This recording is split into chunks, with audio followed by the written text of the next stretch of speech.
नमस्कार, स्वागत है आपका TWC जीएस वर्ल्ड में। यदि आपने जीएस वर्ल्ड को अभी तक सब्सक्राइब नहीं किया है, तो सब्सक्राइब जीएस वर्ल्ड। आज हम एंशिएंट हिस्ट्री के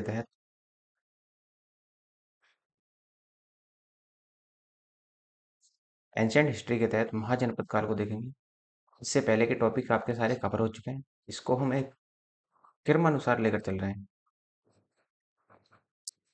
और आज हमारा क्रम में महाजनपद काल है, तो आज इसे ही पढ़ेंगे कि जनपद से महाजनपद कैसे बने। इसी को द्वितीय नगरीय क्रांति भी क्यों कहा जाता है। आज आपको इन सारे सवालों के जवाब मिल जाएंगे। तो स्टार्ट करते हैं। महाजनपद काल क्या है? इसमें क्या हुआ कि जो उत्तर वैदिक काल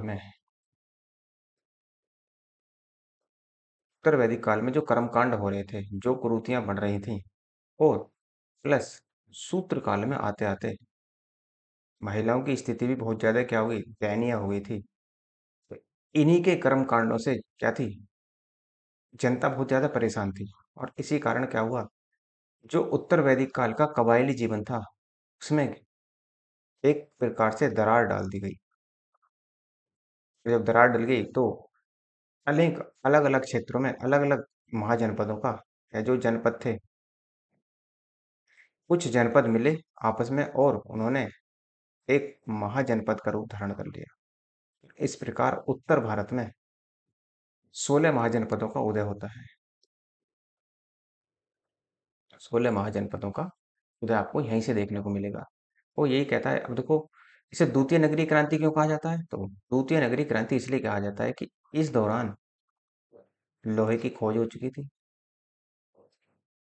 और लोहे की खोज ने जो हल वगैरह पहले लकड़ी के या तांबे के बनाए जाते थे, वो हल की फाल अब लोहे की बनाई जाने लगी और उससे अच्छी खासी जुताई की जा सकती थी। जो खेतों की पहले से जुताई नहीं की जा रही थी, उनसे खेतों की जुताई की जा सकती थी। इस कारण कृषि में एक अभूतपूर्व क्रांति हुई, जिससे आपका खाद्यान्न भी बढ़ा और मानव आत्मनिर्भरता की ओर बढ़ने लगा। साथ साथ जो जिस लोहे की खोज के कारण कुल्हाड़ी वगैरह बनी, उन्होंने जंगलों को काटने का अच्छा खासा काम किया। इसी कारण इसे द्वितीय नगरीय क्रांति की संज्ञा भी दी जाती है। उत्तर वैदिक काल के आर्थिक परिवर्तनों ने ऋग्वैदिक कबायली जीवन में दरार डाल दी। क्यों डाल दी? क्योंकि कर्मकांड ही ऐसे थे उनके। क्योंकि एक आम आदमी की पहुंच से बाहर है उत्तर वैदिक काल के कर्मकांड।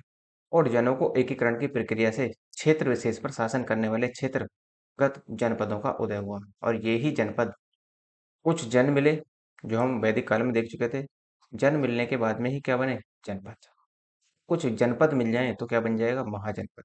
ऐसे समझो, जैसे उत्तर प्रदेश में कितने जिले हैं? 75। ये क्या है? आपके जनपद। और यदि उत्तर प्रदेश के 75 जनपद हैं, तो इसे हम एक नाम देना चाहें तो क्या कहेंगे?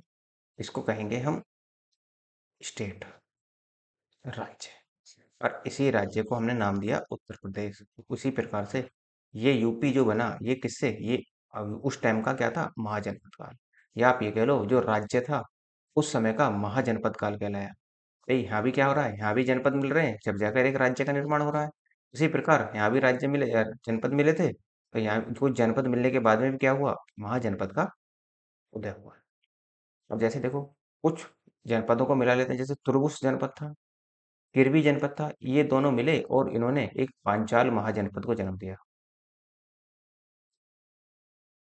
उसी प्रकार भरत और पुरु मिले तो इन्होंने कुरु महाजनपद को जन्म दिया। अब ऐसा माना जाता है कि जो कुरु थे, ये महाभारत से ही संबंधित थे, जैसे जिसमें दुर्योधन वगैरह थे, कुरु ही लोग थे। अब कहाँ तक सच्चाई है? तो देखो, जो हम इतिहास को पढ़ते हैं, वो अपने जो हमारे महाकाव्य हैं, दोनों रामायण और महाभारत को एक साइड में रखकर पढ़ते हैं। बिल्कुल उसको इतिहास के दायरे से नहीं लिया जाता। तो इसमें आगे बढ़ेंगे।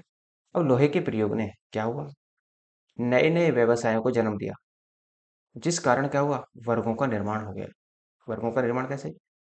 यदि कोई लकड़ी काटता था, तो उसको कुम्हार का नाम दे दिया गया। कोई कुल्हाड़ी बनाता था लोहे वगैरह की, तो उसका वर्ग का निर्माण क्या हो गया? अलग से अलग हो गया। वो लोहार, सॉरी, कुम्हार नहीं, लोहार। लकड़ी काटने वाला होता है वो लोहार। तो इस तरीके से क्या हुआ? वर्गों का निर्माण होता चला गया। और माप तोल की इकाई भी अब प्रचलन में आने लगी। ये यहाँ से इंपॉर्टेंट। और दूसरा आधार क्या, कि जो इतना कुछ हुआ महाजनपद काल में, इतना कुछ होने के बाद भी इसे द्वितीय नगरीय क्रांति की संज्ञा दे दी गई। पहली नगरीय क्रांति कब हुई? पहली नगरीय क्रांति हुई थी हड़प्पा सभ्यता, उसे हम पहली नगरीय सभ्यता मानते, नगरीय क्रांति मानते हैं। और जो द्वितीय नगरीय क्रांति हुई वो हुई आकर महाजनपद काल में। भारतीय उपमहाद्वीप में पहली बार क्रांति कहाँ हुई थी? तो ये हड़प्पा में हुई थी। वस्तु विनिमय प्रणाली के स्थान पर आहत सिक्कों का प्रयोग किया जाने लगा। तो पहले क्या होता था? वस्तु विनिमय होती थी। वस्तु विनिमय किस तरह से? वस्तु विनिमय इस तरह से होती थी कि भाई ऐसे समझ लो कि मेरे पास चावल है और तुम्हारे पास गेहूं है, तो आपने कुछ चावल मुझे देकर मुझसे क्या कर लिया? गेहूं ले लिए। तो इसे बोलते थे वस्तु विनिमय प्रणाली। मतलब एक वस्तु के बदले में दूसरी वस्तु दे देना ही क्या कहलाता है? वस्तु विनिमय प्रणाली कहलाता है। सोचो कि यदि किसी को गेहूं की जरूरत हो ही ना और यहाँ पर दो ही व्यापारी हो, भाई आपको गेहूं लेना है और आपको चावल ही लेना है मुझसे, तो यदि कोई और हो ही ना तो यहाँ पर कैसे बात बनेगी? इसका मतलब क्या था कि इससे कोई खासा प्रयोग नहीं हो पा रहा था ठीक से। लेकिन हाँ, ये वैदिक काल में तो क्या था? वस्तु विनिमय का आधार गाय भी थी। इसे अधन्य कहा गया था। कहीं कहीं आपको गाय का भी साक्ष्य देखने को मिलेगा। लेकिन जैसे ही महाजनपद काल के प्रारंभ में क्या हुआ? आहत सिक्कों का प्रयोग प्रारंभ हो गया। इन सिक्कों से देखो आप कुछ भी खरीद सकते हैं। जैसे आप वर्तमान में देख लो, यदि आपके पास रुपए हैं तो आप मार्केट में जाकर कुछ भी खरीद सकते हैं, जो भी आपको चाहिए अपनी जरूरत के अनुसार। लेकिन यदि आपके पास गेहूं है तो क्या करोगे? लेकिन तो सिक्के सिक्के ज्यादा बहुत ज्यादा इंपॉर्टेंट हो गए। और आहत सिक्के कैसे होते थे? आहत का मतलब होता है पीट पीट कर बनाना, पीट पीट कर बनाया जाता था इनको। तो इसलिए क्या मतलब, जो धातु होती थी उस पर चोट मारकर उनको ढाला जाता था, इसलिए इन्हें आहत सिक्कों की संज्ञा दी गई। तो यहीं से आहत सिक्के प्रारंभ में आते हैं। और जो भारत के पश्चिमी तट का प्रमुख बंदरगाह था भड़ौच बंदरगाह, ये वाला। यहाँ से क्या करते थे? ये विदेशी आयात करते थे। कौन? महाजनपद के लोग। 16 महाजनपदों का काल गंगा घाटी में ही निकला। केवल किसको छोड़ दिया जाए? यदि दो को, एक तो आपका अस्मक और एक गांधार। ये दोनों के दोनों अलग हैं। बाकी जो 14 महाजनपद काल है वो गंगा घाटी में ही विकसित हुए हैं। नेक्स्ट। अब देखो, बुद्ध के समय के 5 महानगर कौन कौन से थे? बुद्ध के समय के 5 महानगर थे अंग, वाराणसी, साकेत, श्रावस्ती और कौशाम्बी। तो यदि आपने धार्मिक आंदोलन नहीं पढ़ा तो नीचे डिस्क्रिप्शन में लिख दिया हुआ है, आप धार्मिक आंदोलन वहां भी देख सकते हैं उसको। और बाकी आप सर्च भी कर सकते हैं, बौद्ध धर्म TWC से आप सर्च कर सकते हैं, तो वहां से आपको मिल जाएगा। तो देखो, जो हमारे पास 16 महाजनपद थे उसमें सबसे उत्तरी महाजनपद कौन सा था? तो कंबोज। सबसे दक्षिणी महाजनपद था असमक। और सबसे पूर्वी था आपका अंगू। और सबसे पश्चिमी था आपका मत्स्य। और मत्स्य कहाँ पड़ेगा? आपका राजस्थान। और अंग पड़ेगा आपका बिहार। तो इस तरीके से हम देखेंगे इसको। दूसरा, महाजनपदों के उदय का मुख्य कारण लोहा। क्योंकि लोहे ने क्या कर दिया? क्रांति ला दी थी यहाँ पर। लोहे की खोज और लोहे के बने हथियार से क्या हुआ? कृषि में अभूतपूर्व वृद्धि हुई। और जिस कारण जनपदों को क्या, किसमें परिवर्तन हो गया? जनपद, महाजनपद में परिवर्तन इनका शुरू हो गया। बौद्ध धर्म के अंगुत्तर निकाय और जैन धर्म के भगवती सूत्र में महाजनपदों की उल्लेख किया गया है। ये आपको थोड़ा सा ध्यान रखना है कि कौन कौन से ग्रंथ। बौद्ध धर्म का ग्रंथ था अंगुत्तर निकाय और जैन धर्म का ग्रंथ था भगवती सूत्र। इन दोनों के दोनों ग्रंथों में 16 महाजनपदों का उल्लेख मिलता है। इनकी संख्या कितनी थी? 16। 16 महाजनपदों में 14 में राजतंत्र था और 2 में गणतंत्र था। मतलब राजतंत्र क्या होता है? राजतंत्र होता है कि राजा का पुत्र ही वो राजा बनेगा, ये राजतंत्र होता है इसमें। गणतंत्र क्या होता है? गणतंत्र वो होता है जिसमें क्या करती है जनता, अपने प्रतिनिधि को भेज देती है एक निश्चित समय के लिए। ऐसा नहीं अनिश्चित काल के लिए, एक निश्चित समय के लिए अपने प्रतिनिधि को भेजती है। जैसे आज वर्तमान में क्या है? लोकतंत्र। लोकतंत्र लोकतंत्र का मतलब गणतंत्र। वर्तमान में आज ये है कि अब आप देखो, जो भी हम लोकसभा के या विधानसभा के इलेक्शन होते हैं या निर्वाचन होते हैं, उनमें हम क्या करते हैं? वोटिंग करते हैं और अपने राजा को किस आधार पर चुनते हैं? एक निश्चित कार्यकाल के लिए। जैसे निश्चित कार्यकाल कितना, 5 वर्ष के लिए आता है, उसके बाद फिर से वोटिंग होगी और फिर से जो भी जीत कर आएगा वो बनेगा। तो यहाँ ऐसा नहीं था राजतंत्र में। राजतंत्र में इस तरह की कंडीशन आपको देखने को नहीं मिलेगी। वहां पर क्या था, वंशानुगत था, राजा का पुत्र ही राजा बनता रहेगा। यहाँ पर तो 16 महाजनपदों में से 14 में राजतंत्र देखने को मिलता है, जबकि 2 महाजनपदों में गणतंत्र था। इसमें कौन कौन से थे गणतंत्र भी, मल्ल और भज्जी। मल्ल और वजीर गणतंत्र जो महाजनपद थे उनमें गणतंत्र था। राजतंत्र का प्रमुख राजा होता था, जबकि गणतंत्र का प्रमुख पूरा गण या संघ होता था। जैसे अब आप देखते हैं भाई, अकेला पीएम ही तो सारे निर्णय नहीं लेते, बाकी क्या है, लोकसभा है, राज्यसभा है, इनके आधार पर भी निर्णय लिए जाते हैं। तो ऐसे ही यहाँ है। पहले देखो, ऋग्वैदिक काल में देखें तो वहां भी क्या मिलता है आपको, सभा और समिति। सभा और समिति किस तरह की थी, सभा और समिति ऐसे थे जैसे आज की लोकसभा और राज्यसभा। लेकिन बाद में क्या हो गया, उत्तर वैदिक काल के आते आते इन सभा और समिति का वर्चस्व समाप्त होने लगा धीरे धीरे। अब देखो, 16 महाजनपद कहाँ कहाँ थे, कैसे कैसे थे। अब इनका विस्तार देख लेते हैं कि किस राज्य में वर्तमान स्थिति कहाँ है इनकी। यदि आप देखें यहाँ पर, ये कश्मीर का क्षेत्र है, जम्मू और कश्मीर का क्षेत्र। इसे आप जम्मू कश्मीर, ये वाला क्षेत्र, ये लद्दाख का क्षेत्र। तो यहाँ पर था कंबोज, और कंबोज की राजधानी थी हाटा। ये एक महाजनपद था यहाँ पर। उसके बाद में आप देखेंगे, नीचे आएंगे तो इधर आएंगे, ये है आपका दिल्ली, दिल्ली वाला क्षेत्र। और दिल्ली में जो महाजनपद चल रहा था वो था कुरु महाजनपद, जिसकी राजधानी क्या बनी थी, हस्तिनापुर, जो मेरठ के पास है। उसके बाद में और थोड़ा सा नीचे आएंगे तो नीचे है आपका राजस्थान, और राजस्थान में महाजनपद चल रहा था मत्स्य, जिसकी राजधानी क्या थी, विराटनगर। इसके आसपास का क्षेत्र था ये, तो ये जयपुर के आसपास का क्षेत्र था, वो भी देखेंगे सारा। फिलहाल अभी हम केवल और केवल राज्य और महाजनपदों पर फोकस कर रहे हैं। अब थोड़ा सा और भी नीचे हो तो ये है आपका मध्य प्रदेश। और मध्य प्रदेश में एक महाजनपद था, ये था अवंती। अवंती की राजधानी थी उज्जैन। और फिर नीचे आएंगे, जो गोदावरी नदी घाटी है उसके नीचे वाले क्षेत्र में था अस्मक।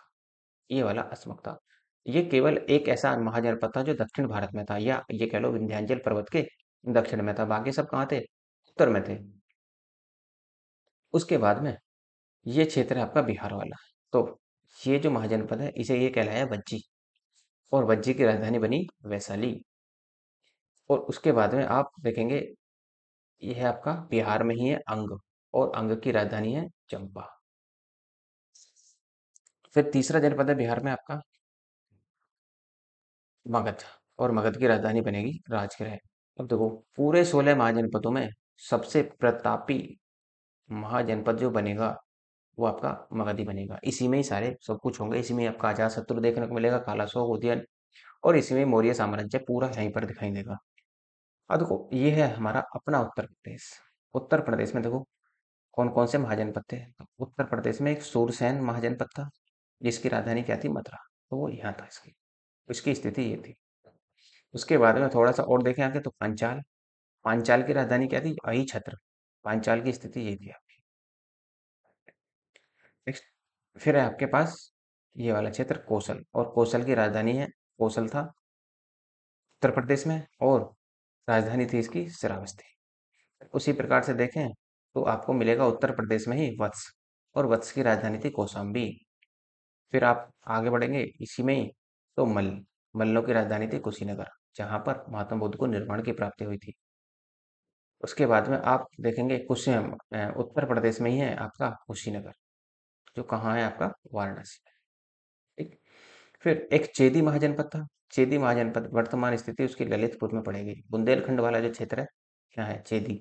और इसकी राजधानी थी शक्तिमती। देखो, प्री के पॉइंट ऑफ व्यू से आपको केवल और केवल इतना ही पढ़ना है कि किसकी राजधानी कहाँ थी।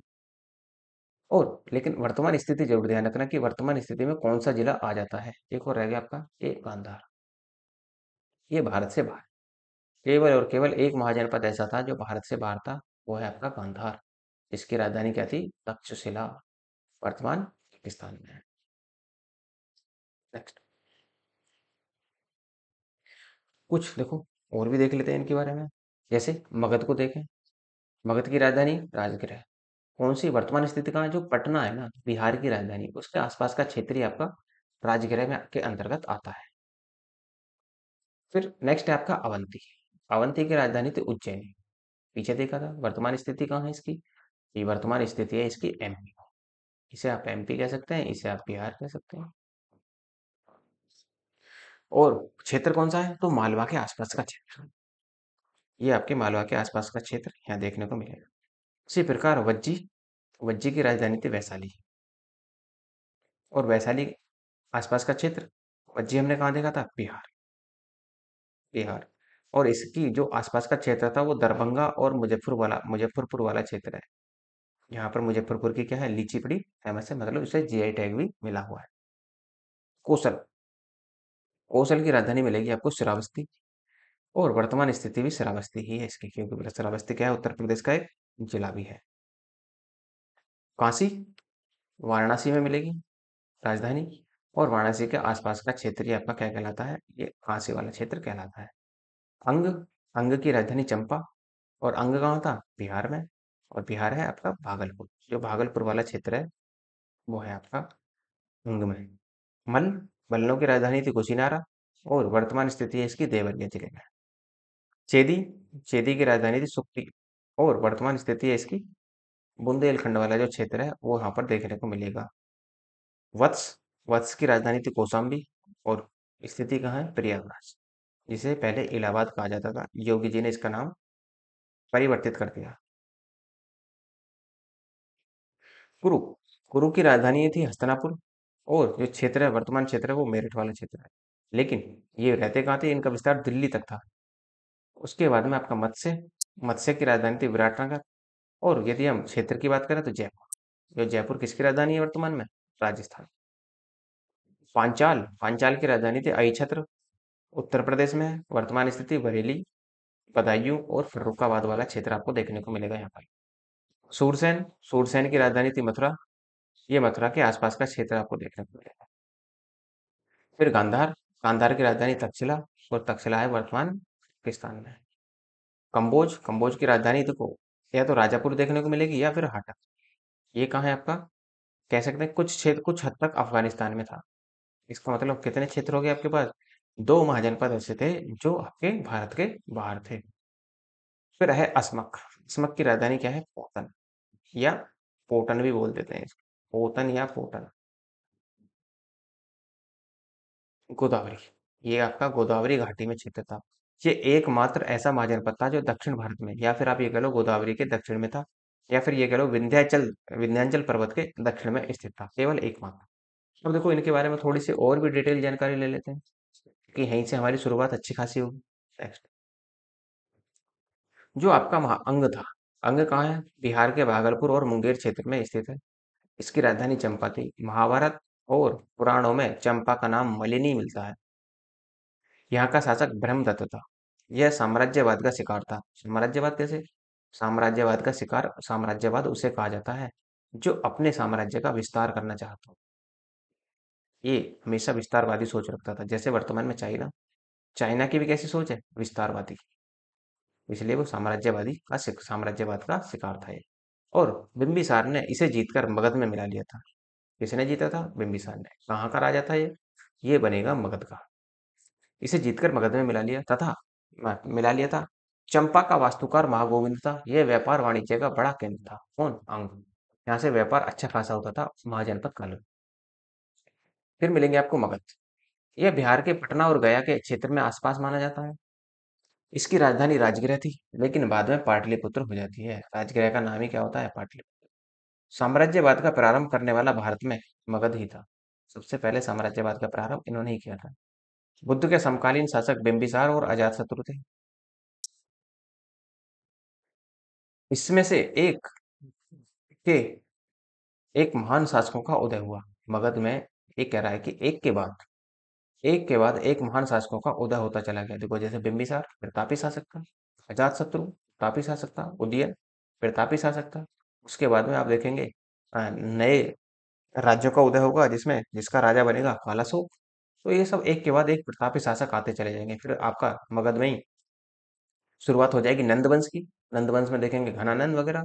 और नंदवंश के बाद में क्या होगा, शुरुआत होगी मौर्य वंश की। तो एक के बाद एक कई सौ वर्षों तक यहाँ पर जो राजा आए वो बहुत ही प्रतापी राजाओं का यहाँ पर क्षेत्र बना।